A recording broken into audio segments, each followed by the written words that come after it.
Okay guys, a little bit of a different video this week. For this channel, we're going to do a walk around of the Patrol. We've had quite a few people ask about it, ask for some more details and ask for a walk around. So we thought, while it's clean for once, we'll just do a really quick, brief walk around, and then later on I can add in a few more details if needed.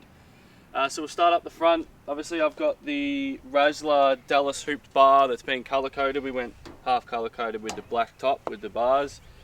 I've got the triple Altic set up on the front. So far so good. I'm actually really happy with these. Previously I had Steady Pros. I think these are much better. My personal opinion though, yours could be different. I do like how these have the daytime running lights on each side of these as well. We've also got the Steady 20-inch light bar incorporated into the bull bar. Down the front it's got all incorporated sensors, fog lights, headlight washers, which don't do a whole lot. And we've also running the carbon 12,000 pound winch. We've used it 2 or 3 times, no problems yet, but I haven't had a good stint where we're using it for an hour straight to really test the potential of that. GME stub aerial. Inside we've got the GME XRS Connect controller, which I'll show you when we go inside. We've got the EC Off-Road 5-inch powder coated snorkel, as well as the Slimline colour coded flares. We're running the ROH Assault wheels with the graphite face, wrapped in the Nittos. We got a 285/70 R18. These on the road are awesome, really quiet. Off-road handle well, but they're really soft and they're wearing really fast. I did blow one recently on the Gibb River, blew it to 2 pieces, but that was because I ran over a metal bracket on the road. So I assume that's going to happen to any tyre, but we'll see how many Ks we get out of these, but I don't think I'm going to use these again. I think I'm going to change it up. These are just wearing way too fast. We've got the Clearview compact side mirrors here. As you know, we tow, so it's very rare that these are actually pushed in.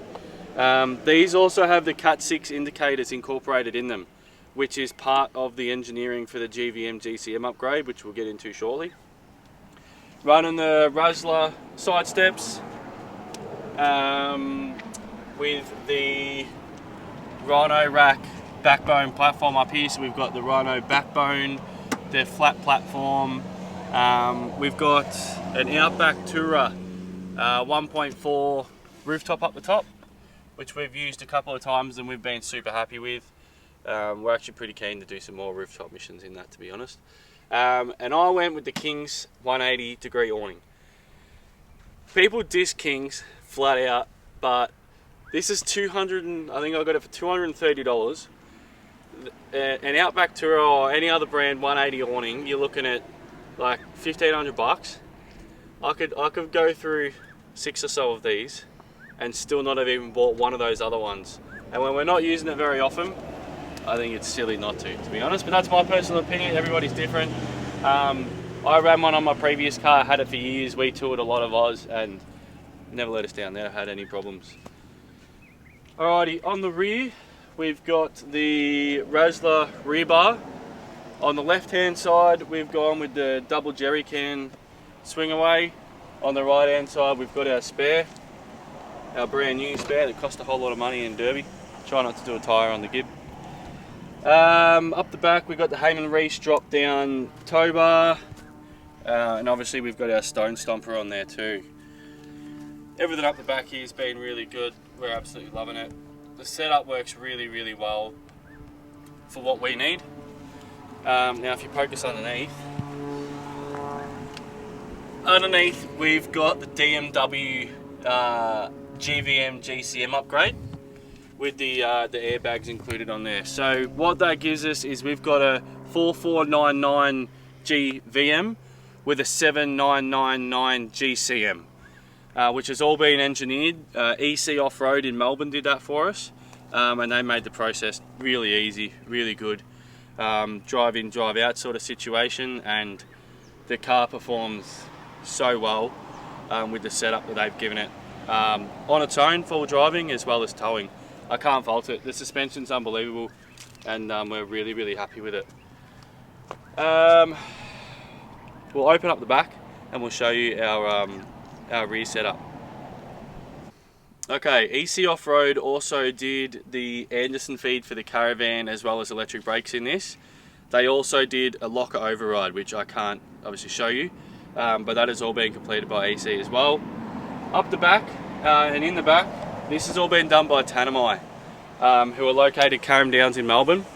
I've watched their stuff for a little while. I've seen a few people get this, and this has been on the wish list for quite some time. I think the quality of work, the standard these guys have, and what they create is second to none, and I'm absolutely stoked with it. So we're running an iTech weld system in this, nothing too flash. We've just got a 120 amp battery, a 2000 watt inverter, the DC-DC charger. Essentially all I'm running is my fridge. When we camp out of this, I want to be able to run our induction cooktop and charge our phones. We don't need an extravagant setup in this, and this has been working a treat so far. We've had no problems. We've got the XTM 30 litre fridge. Wasn't my first choice, but it was my only choice. I only had about 4 days to kit this out, and Tanami squeezed me in. So that was all I could find and get my hands on, and I haven't had any problems, to be honest. And to be honest, probably I won't. But I did want the Evercool 40 litre, but that's alright. Okay, this side here, we've got just a heavy duty drawer. This has got all sorts of bits and pieces, our jack, tyre repair kits, spare parts, airlines, you name it, I keep it in here. When we go camping, this becomes a bit more of like a pantry and you know, whatever we need for our camping trip. Underneath here, we've got a little slide out here. This is what we put our induction cooker on. This is what we make all our food on, and do whatever you see fit with your little table. And on this side, this is a controller for the inverter, so I can just flick that on and go from there. Up the top, we currently run the Max Tracks and the Max Tracks recovery kit bag up the top. It just gets tied down, as well as the fire extinguisher. I was going to mount those Max Tracks on the rear, on the spare wheel here, but these guys don't do that anymore. So Crash Pad used to have a dirty gear bag that you could fit your Max Tracks in behind, and I think they don't do them anymore, which I was pretty spewing about, but so far it works, so that's alright. We've also got, underneath, we've got the Manta exhaust, the catback exhaust, the stainless catback exhaust, sorry. We absolutely love that. No droning when towing, it's not too loud. I really think they've hit the nail on the head with that one, and I won't be changing the exhaust at all, and highly recommend it to anyone that is looking for an aftermarket exhaust for their patrol. We've also done the bush wraps on this. So we bought this car in January this year, 2025. We got it, January 30? And we had to leave for a trip on the 1st of June to travel around Australia. So we didn't have too much time. I was really nervous about putting the bush wraps on myself, and it was incredibly easy.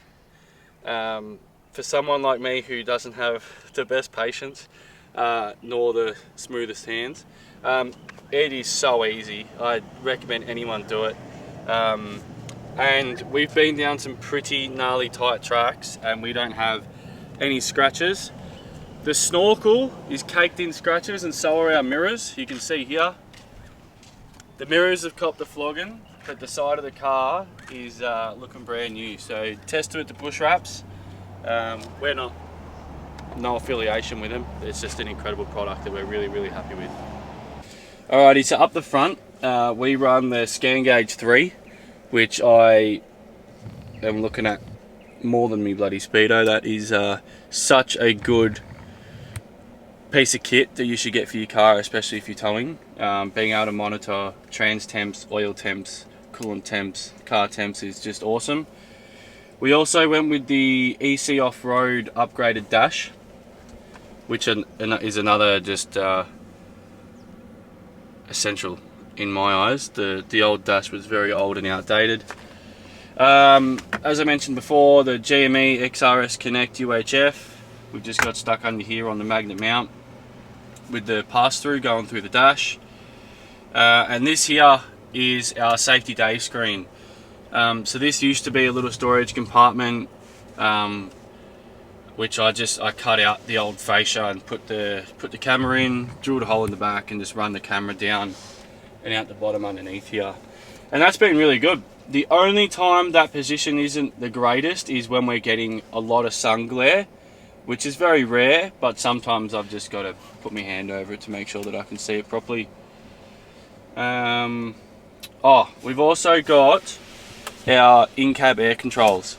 So this here, we can flick our compressor on and off from inside, and we can pump the rear bags up and down from inside the car, which is just awesome. When you're unhooking the van all the time and going full driving and then hitching back up, we use that nearly every single day. And they gave us an outlet in the back for when we're pumping up our tyres, but I think that's it for inside, isn't it? The doggy hammock. We can show the dog hammock. So our doggies sit, they've got the whole back seat here, so we just got this hard bottom hammock from Rough and Roam online. They're not the cheapest hammocks, but because they're jumping in and out and they're 70 kilos worth of dog, the boys get all of this. And we did have to get one replacement, but they were really good in just replacing it, because it does like it's wear and tear. Yeah, really. Definitely gets a flogging. But it's looks nice and sleek and Does the I'm in a ball, but it takes up the whole back seat here. Also, just for people that like to know positioning of switches and stuff, I'll grab that. We've got the Red Arc tow controller underneath the screen in the middle here, and I've got my light bar and spotty switch just down here. If any of you guys have any questions about the setup of the car, what we've done, expenses and stuff like that, I'm happy to... Okay, the camera just overheated, that's why that cut out. The last thing we should add is the seat covers. So we're running the Razorback seat covers, which we ordered through Autobox. These are awesome, absolutely loving them so far. Now obviously this is really short and sweet, and all we've gone through is the modifications that we've done on this car, which is essentially what people ask to see. If you have a Patrol, then you know what all the standard features are, you know what motors in it, you know everything about it. You just want some ideas and inspiration for your build and your modifications, which is what we've gone over now. I'm not going to bore you and go over standard features of a car. There's probably someone a whole lot better at talking than me to run you through that. A very commonly asked question is fuel economy. This car, we didn't buy it to be a fuel economical vehicle. When you're buying a 5.7 litre V8, you know it's going to eat juice, but it's actually not too bad, to be honest.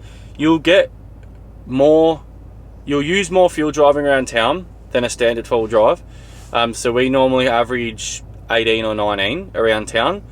But put a van on, so when we've got our van on, we're 7.3 tonne combined mass, and we'll get anywhere from 26 litres 100 to 30, depending on if you're copping a headwind, depending on the terrain, if you're just bombing big hills. Obviously there's a lot of variables, but that is the most common fuel economy that I've been getting, and I'm happy with that, to be honest. Like I said, I didn't buy this car to save thousands of dollars on fuel. I bought it because it's a great base, they're affordable. I could do the GCM upgraded that I wanted to. It sounds bloody awesome, and it suits us perfectly. Fuel, whatever, it's all part of the fun. Smiles per miles, they say. Yeah, we love this car. Yeah, we love the Colorado, but there's something about doing longer distance in a bigger interior car. It is comfortable, but we're not also camping out of the car as frequently. But yeah, definitely is a very comfortable car to be sitting in for such long periods of time, because we do kind of live in the car. We do. The car and the van, yeah. Alright, but that'll do for this one. Very short, very sweet. And if you do have any questions, please comment them or DM us. We will always make sure we get back to you. Thanks for watching. Thank you.